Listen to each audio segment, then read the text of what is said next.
Hey everybody, this is Donnell Tucker, Interactive Media Associate at G4TV.com.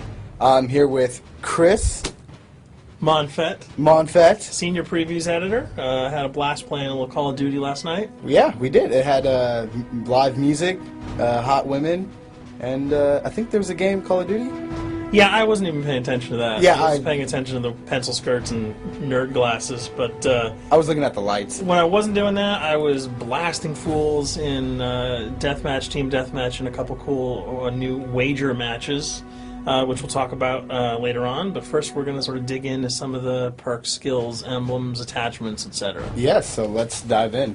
So right here, we see that we have the first set of perks one. They're pretty traditional from the old gun. Yeah, old there's games. not much here in the perks that's new, which is actually kind of good when you consider the fact that there's so much else going on in the game with the wager matches, the new Call of Duty points, the way that you can spend your experience, the attachments, the kill streaks, that you don't have to focus on sort of learning a whole new set of skills. There's tons more new stuff that you can dig your teeth into later on. So you'll see here, he's just kind of scrolling through a lot of sort of familiars.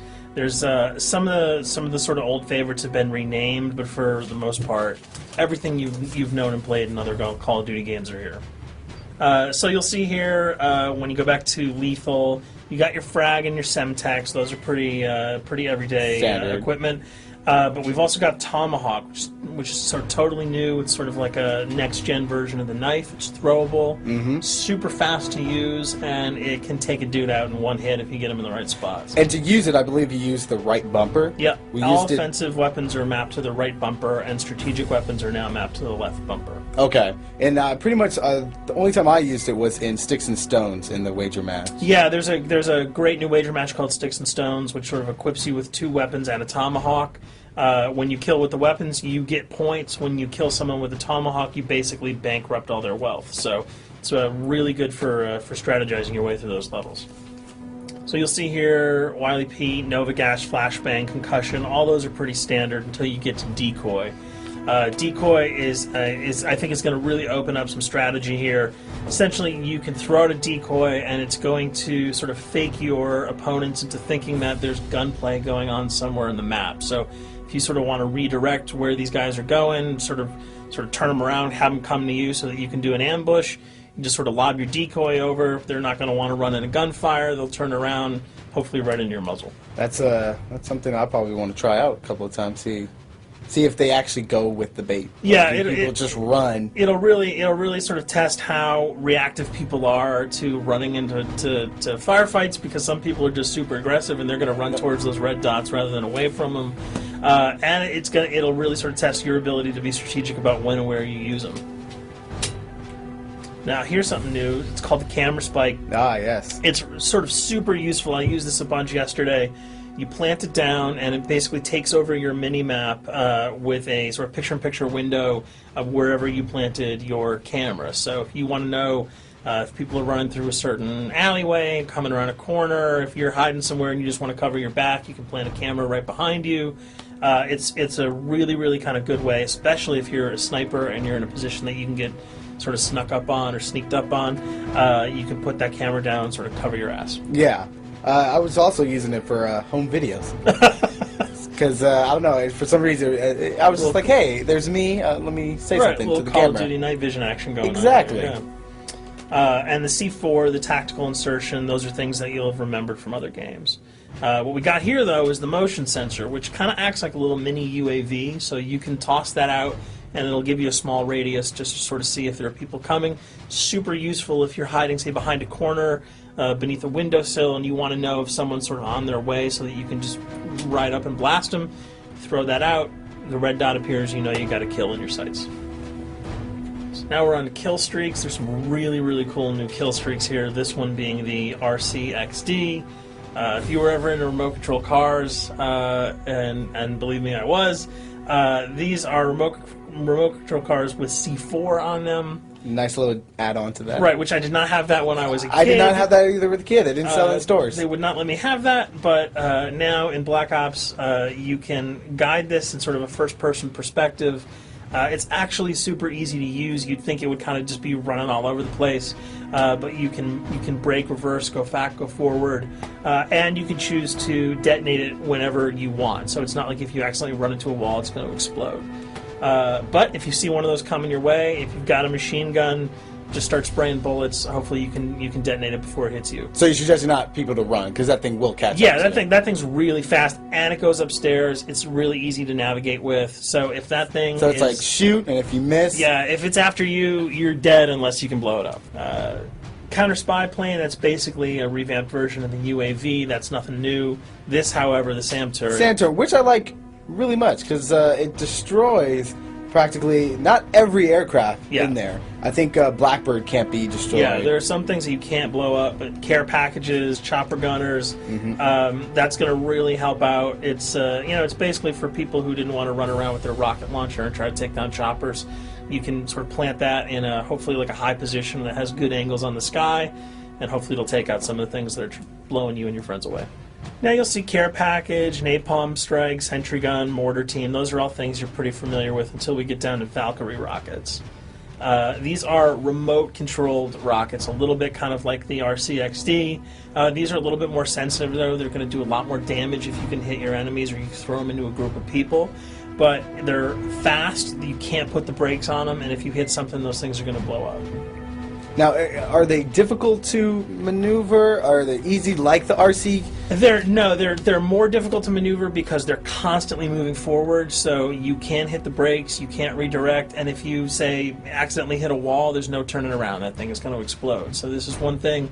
Open spaces are really key, but if you're really good, right? You've got a bigger blast radius though, so if you kind of miss by a couple of feet, it's not going to matter because the guy's going to be vaporized anyway. And with 7 kills and 4,000 CP, it's going to take a little while to build up to it, but hopefully you'll be able to practice a little bit and really kick some ass. Now this is a Blackbird, Yep. which, like I said before, cannot be shot down. Yeah, thank God. But pretty much it shows not only does it show the enemy positions, but also the direction of where they're headed. Yeah, and I think that's a first for the Call of Duty series. This is something that I'm really excited about, if only because every time you kind of see a red dot, you're not sure whether that guy's coming towards you, whether he's coming away from you. If you can sort of process all that information really quickly, it can really help you change up your strategy. Obviously, fans will remember these dogs from Treyarch's last outing with Call of Duty, World at War. There's a huge, fun addition to that game, just gunning down canines in the jungle. Looks like you'll be able to do it again this time, only that you get to call in the pack to kill your opponents. I got no problems blowing away a rabid attack dog. Well, even if it makes the sound, like a whimpering sound, even if it makes a little feel whimpering anything sound. when you shoot If that? it was like attack puppies or attack corgis, I probably couldn't shoot them because those are too adorable. But they probably wouldn't do much damage anyway. Yeah, they're pretty much held dogs, Yeah. so they're all black and vicious. I gotta take it down. Absolutely. This time the chopper is completely pilotable. You'll be able to jump in, fly around, machine gun dudes on the ground. If you've seen any of the single-player demo, you'll have a sense of what it's like to jump in the chopper, at least in the single-player mode, and blow up some bridges, stuff like that. Unfortunately, the buildings in multiplayer are not destructible, so your missiles will just be tearing up people, not places, but it'll still be a lot of fun to get in there and blow some stuff up. And here we're just kind of going through the custom loadouts. This is, pretty standard stuff for Call of Duty. And here we come to something that's really not standard. This is a totally new feature that if you were one of those players who just sort of found yourself really bored, kind of yawning with the same old emblems over and over again, you can create your own here. Yeah, and not all of them are already there at your disposal to create. You can purchase most of these with your COD points, but some of them are unlockable. So as you go throughout the game, you sort of get achievements or sort of mini challenges. You're going to unlock these. As you come up in levels, you're going to unlock more, and eventually you can unlock over 300, about 304 that are on this menu. And you'll see they're pretty simple. They're numbers, quick lightning bolts, people, figures. You see swords, crests, shields. All of these you can manipulate, you can edit, you can change the color, and we're going to see that in just a bit. So we pick a little, I guess you can say, a person? Yeah, kind of Mad Men meets Reservoir Dogs that we're about to manipulate here. First, we're cycling through, trying to find a suitable weapon. Maybe a soft drink, probably not. So let's go for the sword. Yeah, it's the sword. That's a good little attachment. And you'll notice that he bought that with some of his COD points that he earned playing some of the wager matches. All obvious jokes aside about the positioning of the sword here, you can see that he can position it in the guy's hand. You can select up to 12 layers here. That's a lot. That's a lot to imagine create. what you could do. And you don't see it here, but you can zoom in, you can zoom out. So if you wanted to sort of just have the head in the hand here, you could pull that guy to the bottom of the frame and zoom him in. You can change the backgrounds, change colors. the color. You'll see here that he can even just kind of go to an outline mode of this guy with no detail. So there's tons and tons of customizable stuff. And you'll see it appears in your little player card at the bottom. And most importantly, it actually is something you can put on your guns and your weapons. Correct. That's only available when you level up at a certain level, that you'll have that option to tag it on your weapon. Absolutely. And you might not see it as you're playing through the game, because obviously, by the time you see your opponent's gun, you're not going to see the emblem. You're going to see you're not going to stop by and be like, hey, you know what? That's a nice little picture you got as there. the bullets hit your face. But it's going to be something really cool for people who want to kind of be directors in theater mode, who can get close-ups on the weapons and the guns. And you'll just kind of know that you have it all the time, that weapon is your weapon. Well, there you have it. A few little things for you to know. We're also going to be checking out some of the other maps and wager modes, so check those videos out at g4tv.com.